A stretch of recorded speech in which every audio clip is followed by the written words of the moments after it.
So you thought you'd stick a GoPro on the front of your helmet and immediately get great results with your video and audio quality, and you found that it's not quite that easy. Hey guys, my name's Josh and I'm going to show you my setup for motovlogging. As some of you guys probably know, I have done quite a lot of videos on GoPro settings and mounts and all that sort of stuff, but the videos are sort of scattered between this channel and my other channel, and they're all sort of, all over the place. So I thought I'll just make this one video so that all the information that I have up to now is all in one place. So I do get a lot of questions about how to get the best audio from your GoPro in a helmet, how to get good video quality as well. So I can just reference this video now. So everything will be in this video, from the hardware, the cameras and everything that I use, how I mount them to the helmet and everything, where I put the microphones. And finally, we'll go through the actual GoPro settings that I use. And we'll also quickly touch on the render settings to get your best quality on YouTube once you've uploaded your video. Now, I am not a GoPro fanboy by any means. I have other cameras that I've used in the past. I have the Sony FDR X3000, which I've used quite a bit. We've had a couple of these DJI Osmo Actions, the originals, which we've used a lot as well. They're all great cameras and they all have their pros and cons, but when it comes down to it, the GoPro, for me, in my opinion, has the best video quality, has the best audio quality, and of course it has the best stabilization too. Of course it has its drawbacks, mainly the reliability thing. That is not just a rumor, it is true. The GoPro's terrible reliability. Those other two cameras that I mentioned, no reliability issues, but they just don't quite have the quality. Before we go any further, I'll just quickly show you guys a couple of random samples from the GoPro to give you an idea of what sort of video and audio quality you can expect if you use the settings and the setup that I use. So yeah, that's Paulie guys, Paul from PJ's Moto Adventures. As I said, they're on their lap of Australia. Been on the road for like 5 months, I think he said. Bloody awesome. It's wicked cool, all these old burnt trees and the dead ferns and stuff in between. Do something different.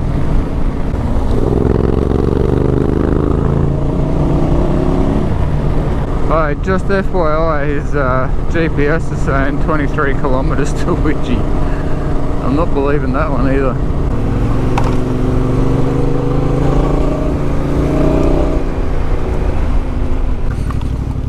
Ah, shit.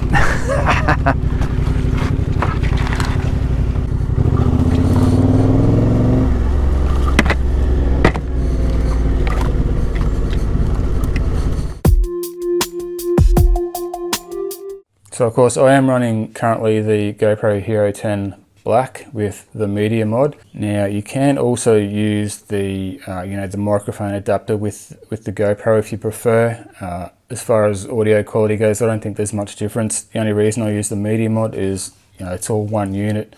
I don't have to worry about sticking the mic adapter to the helmet somewhere or getting a special case that the mic adapter will slide into, blah blah blah. It's just easier. The one drawback with the media mod, of course, is that it's quite difficult to change out GoPro batteries when one goes flat. You have to basically remove the mounts and everything, remove the camera from the media mod to get to the battery, and it's a whole drama. I have, of course, covered that off in another video. So basically how I get around it is no battery inside the GoPro itself, and I just run it off an external power bank. If you're interested in learning more about that, I'll put a video up here that you can click on and check out if you want to. So obviously you are going to need either the media mod or the microphone adapter if you want to vlog. You want to be able to talk to the camera or even pick up bike noise without all the wind noise. The best way to do it is with an external mic. Now microphone choice is another important thing to consider too, guys.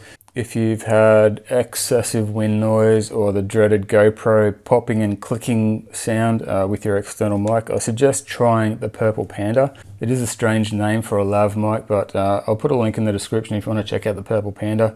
It's what I'm running. I don't get any popping and clicking. I mean, you guys have heard the audio from that microphone. It's really good. It's the best one that I've found so far. So where you mount the microphone also is a hugely important factor too, guys. You can't just shove the mic anywhere and expect it to not have wind noise and whatnot. For starters, as you can see here, I have the little chin thing here on the bottom of my helmet, which keeps a lot of the wind noise out of that chin bar area where the microphone is. And the microphone is actually tucked in behind a cheek pad here. Basically the whole body of the microphone is behind the cheek pad with just the front of it exposed right at the front of the cheek pad. And also you've got to have that dead cat fluffy wind muff on there, or else you're going to get that wind noise. But that works really well for me, having it behind the cheek pad with the dead cat on there.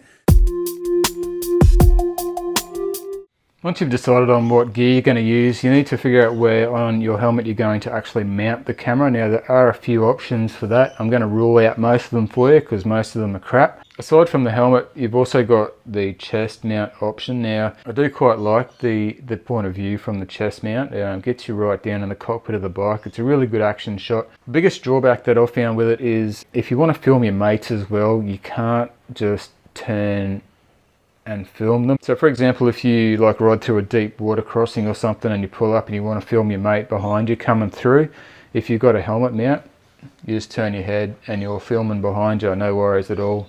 You've got a chest mount and that's all you've got. You sort of either got to get off the bike or twist your whole body around to try and film other stuff. So good for occasional use and maybe as a secondary sort of camera view, but as a primary vlogging view, I don't think it's a good one. So when it comes to mounting the camera to the helmet, I do see a lot of people still running the Teletubby camera up on top of the helmet. This has its drawbacks too. Obviously, if you're riding through foliage and whatnot, vines will grab that and rip it off. Low branches and stuff are going to rip it and either wreck your camera or rip your head off. Also, it's not really the best point of view angle being up there. It's sort of out of the action.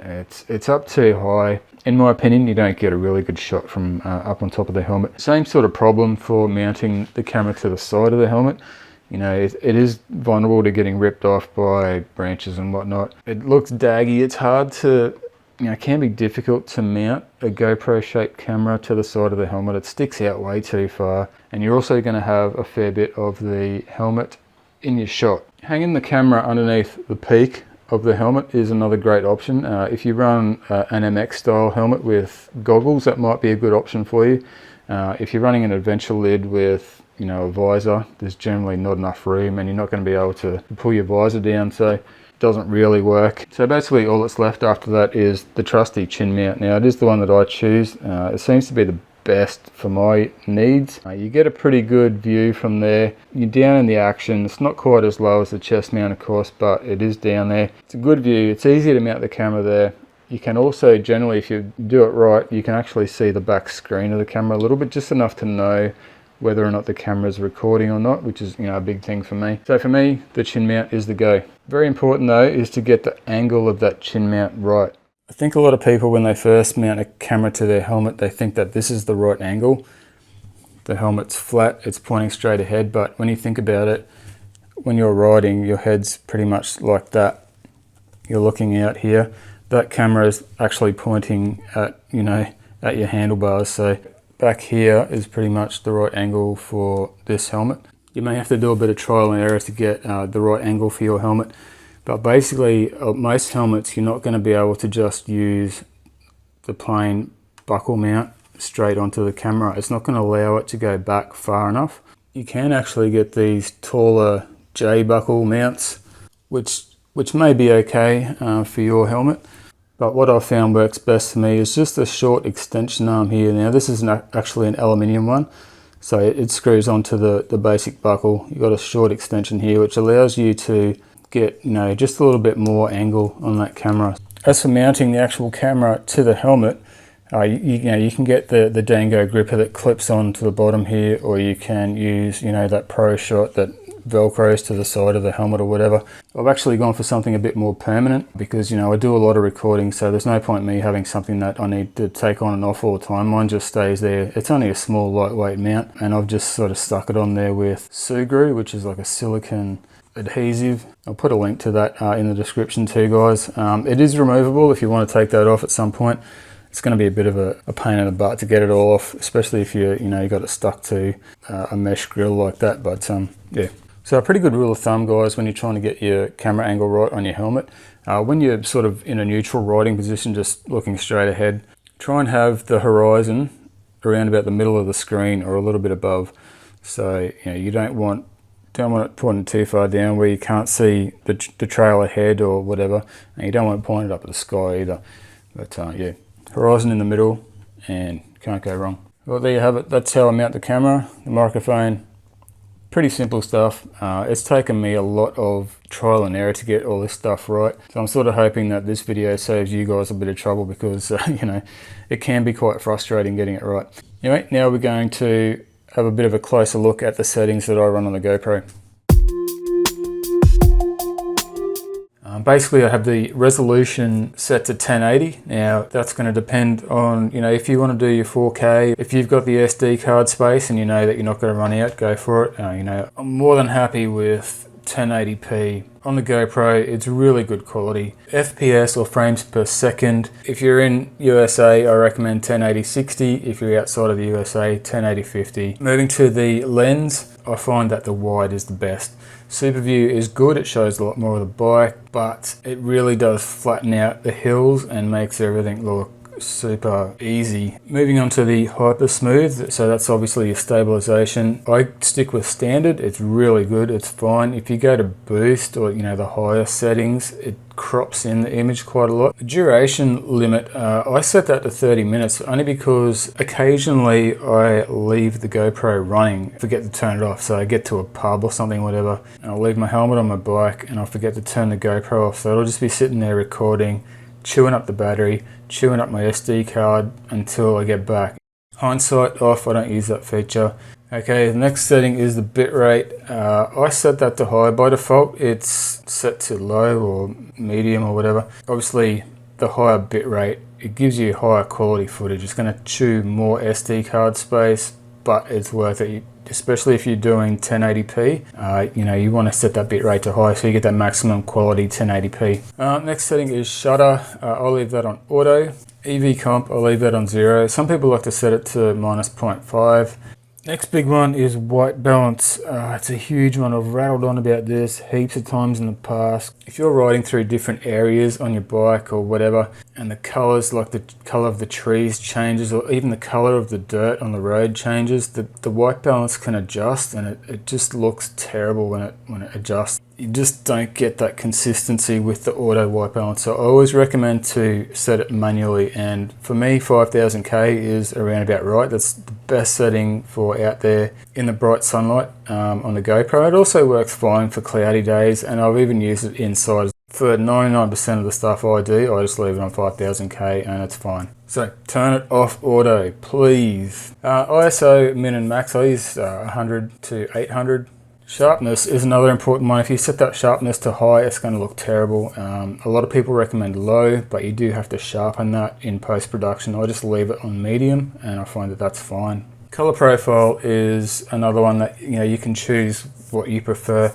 I record my stuff in flat. It does give you a little bit more dynamic range, but you have to boost the contrast and the saturation a little bit in your editing program. If you don't want to do that stuff, it's fine to just leave it on natural. I probably wouldn't leave it on GoPro Color or Vivid or whatever they call it now. It's just too saturated and too contrasty, but the natural's not too bad. Just as an example, you can see here, this footage is recorded in flat on the GoPro.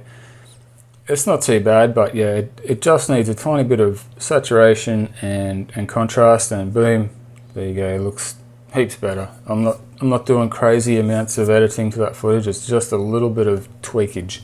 So finally guys, I'll just quickly touch on rendering your video for the optimum YouTube quality. Now you may have heard of the VP9 codec and all this crap. Once your channel gets a certain number of subscribers or views or whatever, I'm not sure how it works, but once your channel's a certain size, It doesn't matter what resolution you upload your videos in, you'll get that VP9 codec, which is really a lot better quality than the standard AVC that a lot of channels get.